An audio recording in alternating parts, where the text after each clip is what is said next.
Good morning, my name is Lori. Welcome to my channel here on YouTube. We are quilters. Today is Build a Block Wednesday, and we are building a Lady of the Lake block. Now, this block is not one I would have tackled as a very beginner. Well, I might have, because nobody ever told me not to do things, and so I probably would have tried it and given up, because I would have been cutting all those little triangles at that point in my life and not knowing any better. And there weren't speed piecing techniques readily available and publicized at that point. So I probably would have botched this block.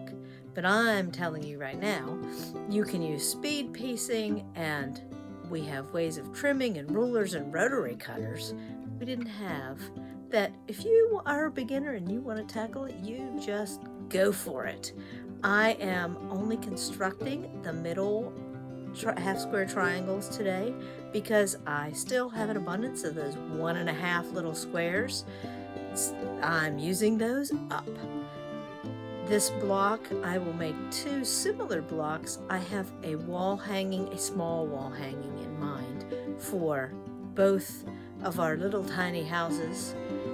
And Lady of the Lake, since lakes are a Michigan thing and not a West Virginia thing, I am going to make a Lady of the Lake block as one of the 3 blocks for each of the wall hangings. So come and join me. Let's go. Back in October, when I first talked about block construction and using up bonus triangles, this is the block that I laid out for that video. It was not put together.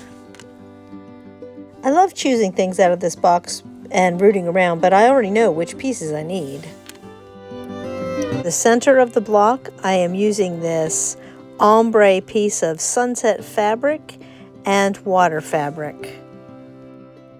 These fabrics are directional, so I need to pay attention to which way they go if I'm going to be happy with the outcome. I audition, and I end up laying the bottom piece the right way and the sunset piece the opposite. I mark the center line diagonally crossed, then I sew a scant 1/4 inch from corner to corner on both sides of my marked line. By sewing a scant 1/4 inch on each side of the line, you have a little bit more to trim, and your block will be more perfect that way. I am also, as you see in the video, still working on turning that purple piece of scrap fabric into a thread blob. I cut on the line, and then I press the blocks so I have them readily available for the center of Lady of the Lake. So now I have 2 blocks. One for my Michigan wall hanging, one for my West Virginia wall hanging, waves and sunsets. So I need to trim these to 4.5 because I started with 5-inch blocks. And I'm using my little slicey dicey ruler because I want to get this done quickly. I need it to be 4.5 finished. So I put my line on there. Make sure it's past 4.5 there. I just want to be able to take a little sliver off the sides at 4.5. Be careful I don't cut myself. Pull the sides off.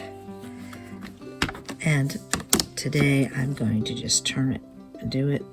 So this should be lined up here and here and here.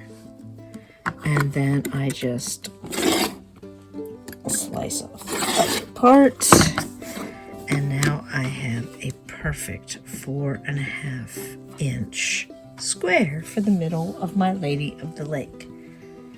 Okay, so I have laid out the pieces. You saw me do this.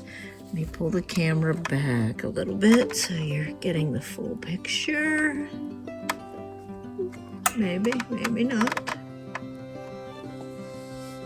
And I want water touching the blue.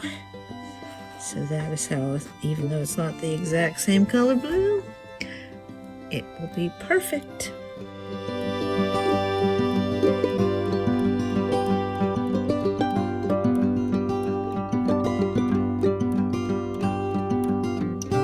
As I am sewing these, I am going to sew them in twos, and then I'm going to do the top and the bottom, and I'm going to lay them out as I go so I do not mix them up, because you can very easily get things going the wrong direction, and just a quarter of a turn makes it something entirely different.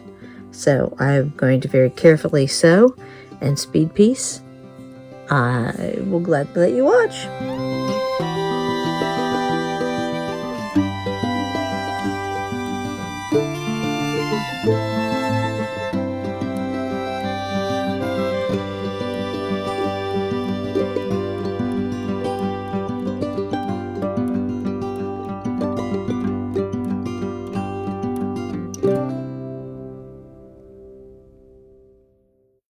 This is a great time to check to make sure your triangle sides are the same as the top.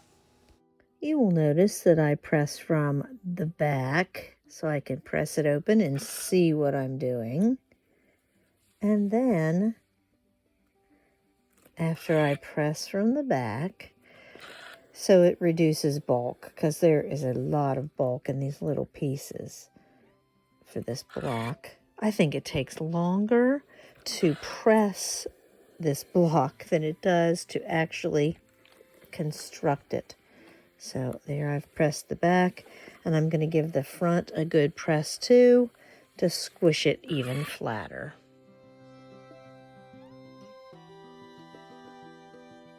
Let's assemble this block. The sides obviously go on first, and then the top and the bottom. You could do it this way also, whatever you feel most comfortable doing. But it's going to be a 4 unit on the sides and a 6 unit on the top and bottom. Let me turn on the speed piece.